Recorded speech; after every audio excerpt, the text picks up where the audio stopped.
guys, welcome to my first video, my YouTube channel.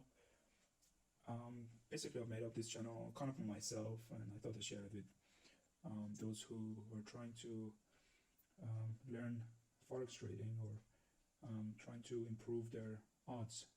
So what I'm doing here, just some backgrounds. I've been trying to develop my own strategy, my own system for a couple of years now. Started kind of playing around with it in the beginning. Now I've gotten more serious for the past 6 months. I will make videos on my current strategies, what I'm testing, what I'm looking at later on. But for now, I'll just show you live what I'm looking for and what I'm placing trades in. Now I'm not trading with actual money or paper money, either one. Right now I'm just placing markers on the chart. I'm gonna do it for about a month because I've got my own strategy which I'm developing. I've got another strategy, another 2 strategies which I'm testing, and I'm gonna just collect enough data and then compare and find out what produces a better result, or if there are any improvements I could make. I have found some improvements to my own, but we'll just discuss that some other time. Okay, for today, 4th of 7 here, Tuesday. I'm in Australia, by the way. I live in Sydney. So by my time, right now we're 10:25 p.m. So US Open, basically. So I've already marked out the chart for today, but I'm gonna run through it with you guys. Also, just to keep this for my own records. So USD JPY, there's no clear direction where this might go because it's had an extended push. Usually after extended push, there's a kind of a correction down. Sometimes the correction is deep, other times correction is shallow, sometimes to the previous zone, sometimes it's not. This indicator, by the way, if you're wondering what I'm using, it's called the swing indicator. You can just download it. I've got the swing high low support resistance indicator, and basically it's pretty simple. You can draw these lines by naked eye, but it's just easier to have it there. It gives you real-time lines. It basically goes from the previous swing highs or lows and then draws a line. Anyway, so for USD JPY, I've got nothing. It's too unclear. It can be either way. USD CAD, here I've placed one trade. So you can see there's an area of resistance previously. Price bounced multiple times, and this potentially can be a retest. It's fairly simple. Price broke on a recent low, pushed past that, comes back to test it to make a lower high, and then try to make a lower low. So this trade I've entered is one of the other strategies I'm using. It's Tim's strategy. You can find him on my YouTube channel. I'm just trying to see if his strategy is worth looking into. So what he does, basically find a support resistance zone, jumps down to 15-minute chart, and basically in the 15-minute chart it just tries to find a break of a structure. So in this case, a clear break of this up movement and sideways movement structure is this candle, as you can see. So he enters there and waits, puts the top above the high, and then take profit. Now of design, you can take profit wherever you want, but the logical choices or more probable choices, remember trading is all about edge and probability. There's no certainty, and there's no should, would, or could.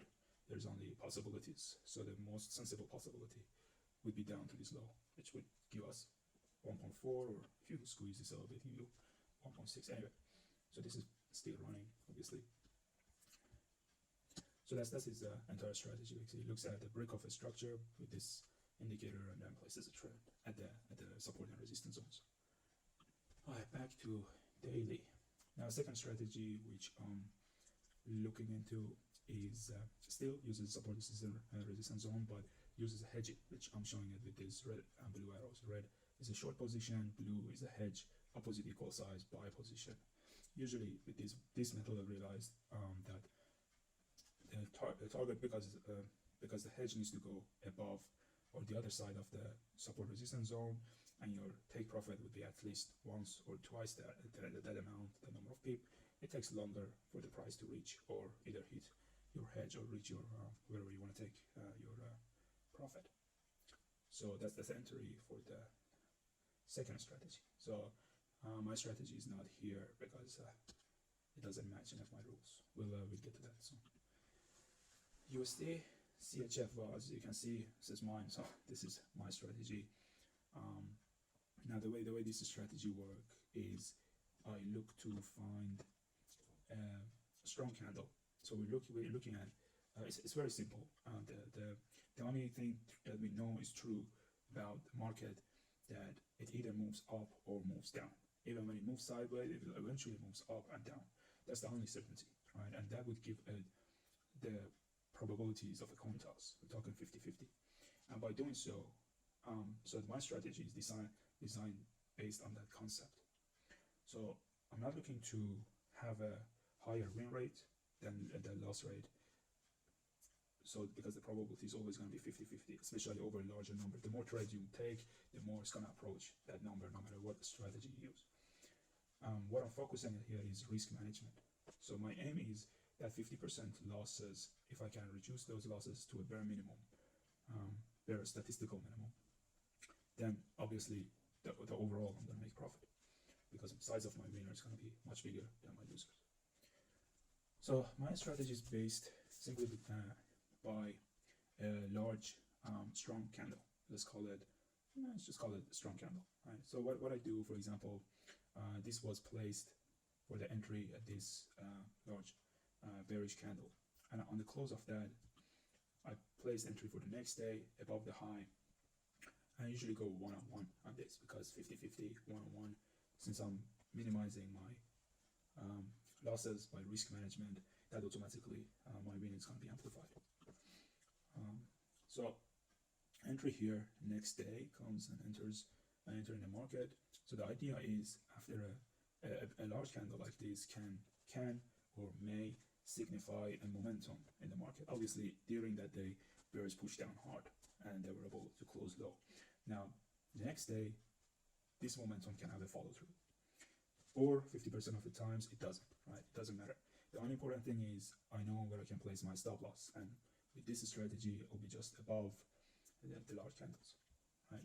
If the candles are too large, I usually target somewhere more sensible, maybe halfway through, where the price doesn't just wick me out and continue. Anyway, so what happened today, yesterday happened was we had a green close. Now, one of my rule is once a candle closes against the direction, the supposedly bearish momentum no longer exists. Yeah, obviously we can't tell the future. After this green candle can be a very big bearish candle, right? Momentum can come back to market at any time. You've got news, economy, overall world economy, and many different factors affecting this. So I don't even presume to know what may occur. I just focus on the only thing I can control, which is the risk. Very simple. So after this closed up in opposite direction, my strategy says cut the losses or minimize the losses. Now, one way I do it, which is still in testing, is I wait the next day. If the candle pushes back to my entry before continuing up, then I close break even, and that's exactly what happened here. So today candle obviously still running, but it's pushed down, as you can see, pushed down to my entry, and then I closed it at break even. So that was a break even for me. AUDCHF. This one was in 2-3 trades, in fact. Now I'll go over time frame to show you that the smaller one in there is Teams method. Let's start with that. How about that?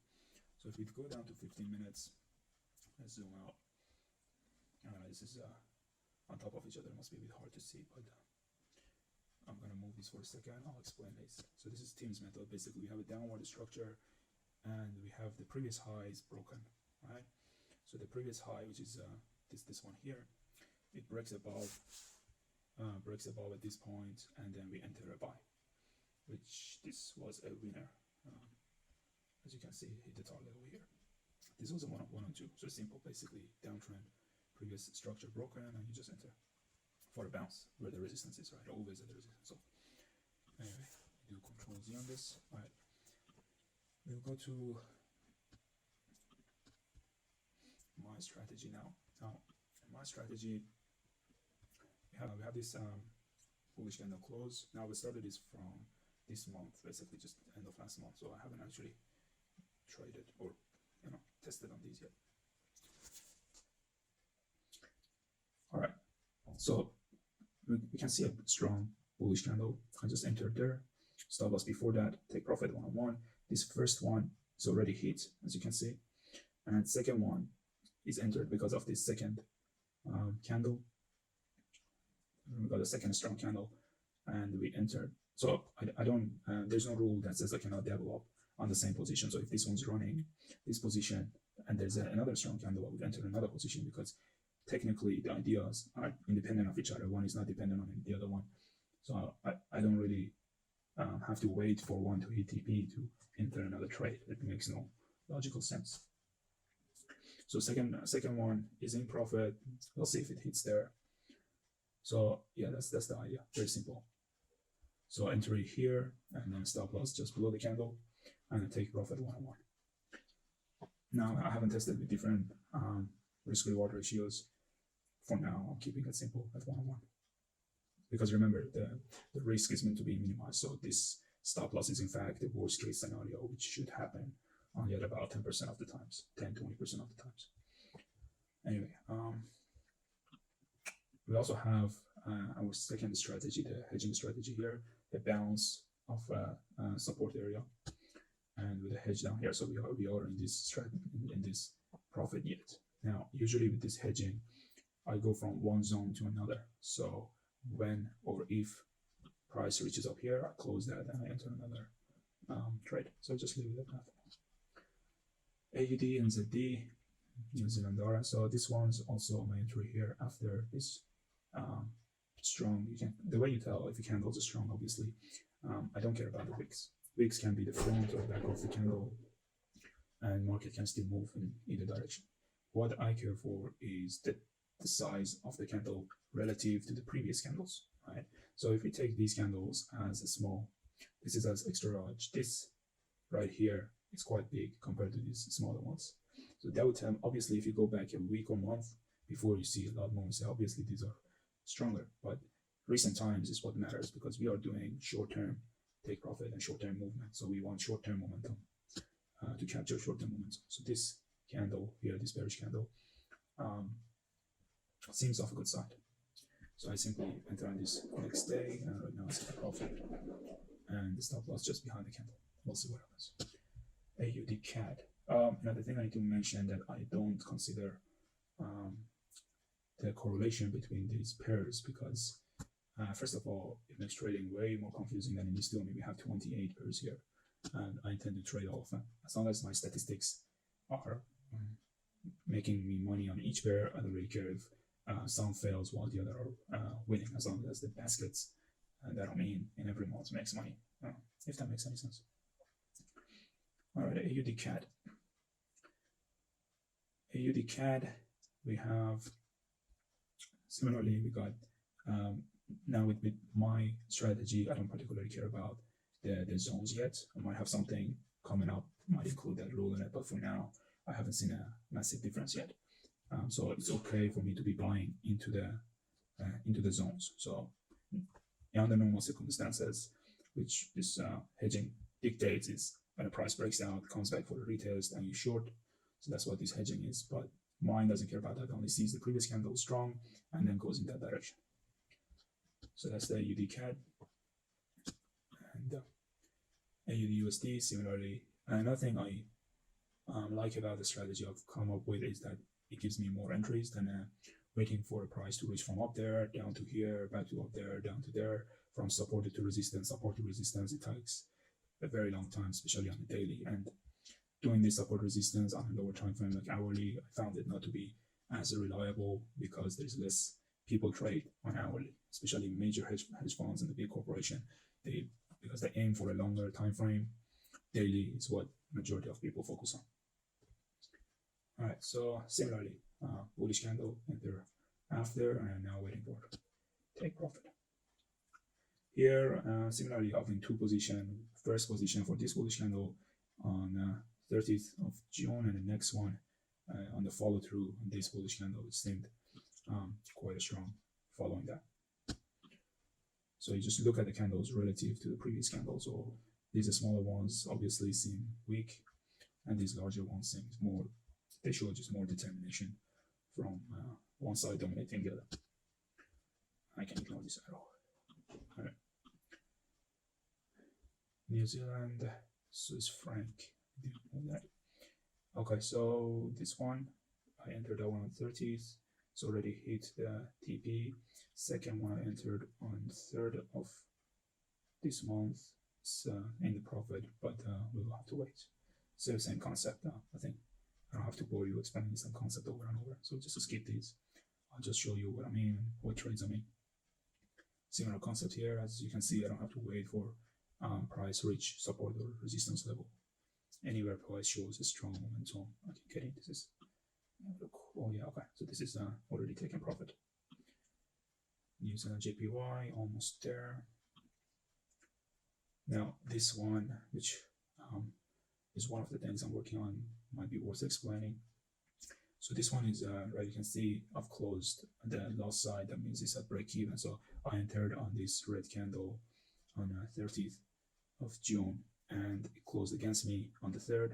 And then on today, when it came back to the break even point, I closed. Because technically on this candle, the momentum is lost, and sometimes, yes, you get follow through after a pause. That's one of the things. Sometimes you end up with a strong momentum, a little bit of pullback, and follow through. A little bit of pullback and follow through. The fact is, any one of these tiny pullbacks, when you see it afterwards, is you say, oh, could I bought here? But during that time, you don't know, right? This could end up pulling all the way there and stop you out, or this little guy. Next one could have pushed it up. So that's what I mean by managing risk. The aim is not to win every trade, and the aim is not to guess where the market is going to go. The aim is to take the winners and minimize the losers. Your CHF. Okay, this one's the teams method, and the hedging one supposed to bounce here at this support area with the hedge down below.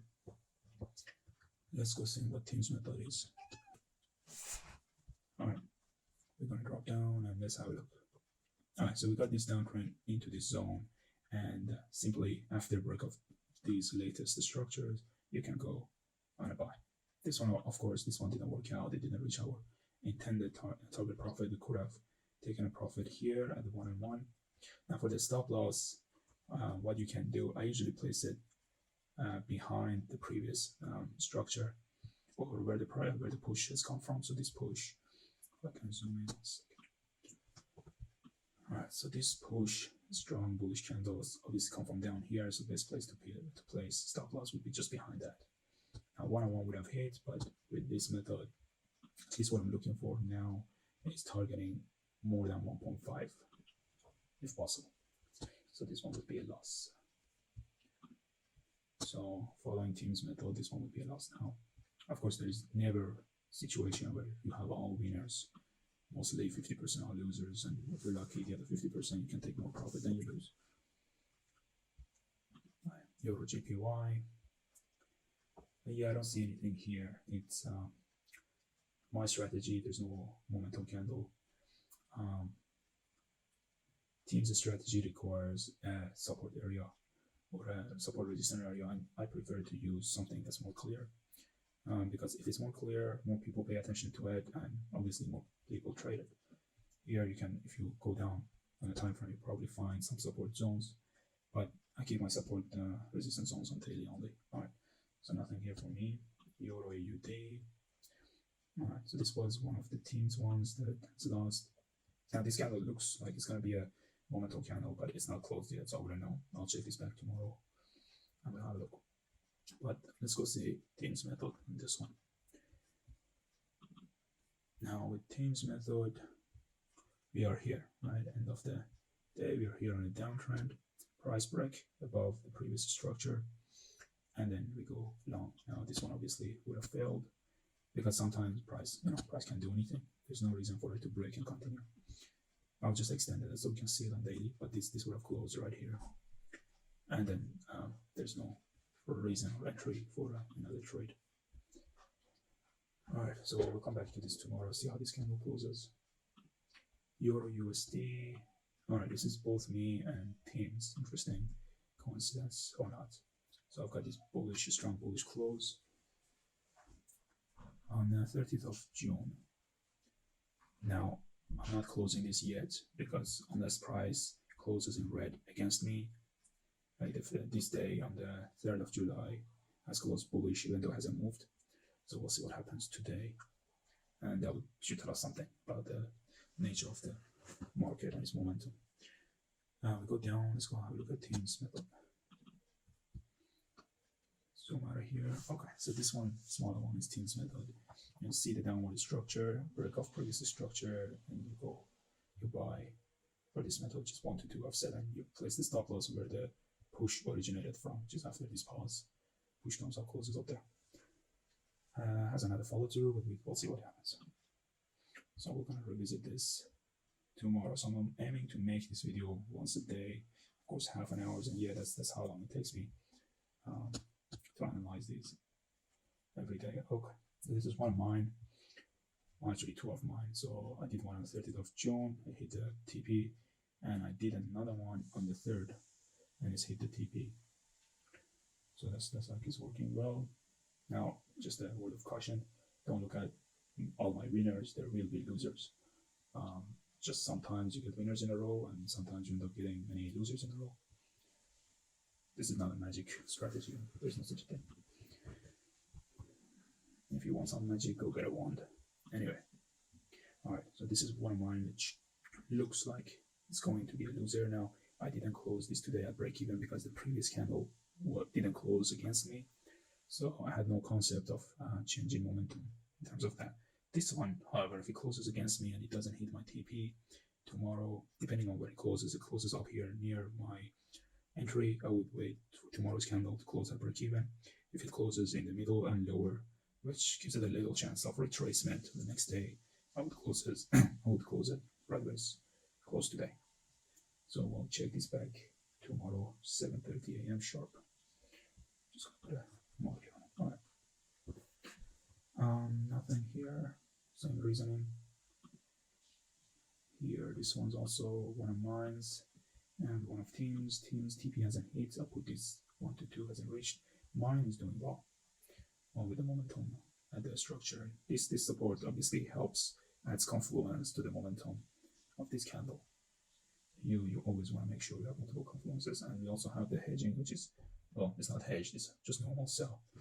It's working okay, basically a bounce off this resistance zone. Pound USD, also one of mine, and one of the hedging, both of which are doing okay. So I entered that one on this 30th of June, and I wouldn't really take this close on the 3rd as closing against the direction. This is merely an indecision, which either side don't know what they want yet. So we'll see how today it's gonna close. Keep an eye on it. This one here has not moved. If I have to guess, my guess would be due to this zone, which I'm not taking into consideration yet. Might modify this in the future depending on how it will turn out. Might include not buying or selling into potential support and resistance area. Alright, let's have a look at this tomorrow as well. Nothing here, none of these bars were strong enough to show momentum, but that doesn't mean they can't keep going up very slowly. Alright, this one we had some stuff here. That one's a Teams method, which is spiked up at this top on the 28th, and his method closed profitable. I had to wait on the other hand for momentum candle on 30th, and today actually closed profitable, and second one also closed profitable. So 2 trades here. This one does not have mine. As you can see, this green candle has extremely large wick and relatively large body, so it's not exactly a strong candle. So we leave that out. But for Teams, let's jump down 15 minutes and look. Okay, so Teams method again, structure coming down, and then bam, break off this structure up, and then stop loss down here because that's where the push started from. It's pretty nice. It hit 1 to 2 ratio easily. That's good. Alright. Looks like Teams method also doing okay if you utilize it at the right times. We'll see how it performs over the months, and I'll decide to maybe integrate that into my system or have a dual system. Nothing here. It's just small candles going sideways. Neither side can take over the other. Okay. And nothing here either. All right. Two methods on. I also do Nasdaq 100, and this is also Tim's method. There are different variation of it, so we're going for 5 minutes, and I'm gonna quickly explain. So the way his method works on Nasdaq, we have to wait for US to open. So US opening here, what we do, we put the previous day high and low where the most resistance are. Obviously it's here too, but the cleanest one is, or most popular one is here, and the high is there. So we put this into a box, right? And within the first 2 hours to 3 hours of the opening of New York, we'll wait for either one side of the levels to be breached, at which point you can't wait for a retest like this one to sell. Obviously, if I had done it, it would have worked. But we only take the first entry we find out. Otherwise, if the price comes down to one level and bounces up, then you just enter there, and it's what happens exactly. So I waited here after, what is it, about an hour, one hour 15 minutes, came down right up to this level, perfect entry, and then it bounced up. It bounced out, closed very strong, and that shows the change in momentum to me. And then right above there, and stop loss safely below and target the previous high, or 1 to 2 or 1 to 3, whatever your choice. So now for today, I haven't seen any. So US is already on now. We'll wait another hour, see what happens. But unless it taps one of these sides for a bounce or for a break, I won't be trading this. Another one is US 30. Now US 30 on 15 minutes. Obviously 5:15, that's only your choice. It doesn't really make a difference to the strategy. But I'm just going how Tim teaches it on his channel. All right, so this one uses the swing, similar to what we did for FX. Basically, on the US Open, break of a structure, you can see this candle, red candle, break of a structure down, and you simply enter. Now, US 30, look at the alert here. Okay, so we have this one as well, break of a structure. Now I'm not waiting to show this to you guys, but if this breaks this low, and then we can look to start another move down, maybe a 1 to 2. Just have to wait for this candle closes. Yeah, all right, we'll see how this goes. All right, thank you guys for listening. Well, this was my first video. Didn't expect it to take 41 minutes, but I'll try to make the next ones shorter. Cheers.